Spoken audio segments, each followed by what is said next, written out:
Clean the door frame with a clean damp cloth.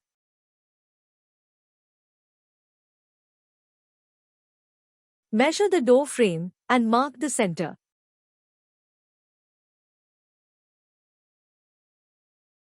Lay the Kolar mosquito door screen flat on the floor, with the Velcro tape facing upwards.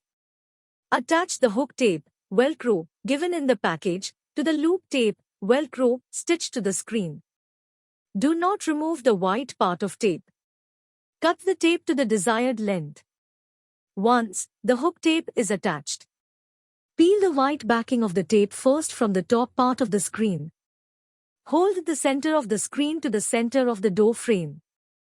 Make sure that the screen is placed high enough to ensure the bottom does not drag on the floor. Remember to ensure the middle of the screen is placed at least 1 centimeter above the rest of the screen, at the midpoint of the door. This will ensure perfect closure. Now fix the rest of the edge to the frame. Peel the rest of the white backing and stick to the frame. Pushpins are given for added reinforcement. Use only on wooden frames. Hammer the pin only on the inner part, the Velcro, that has been stuck on the door frame.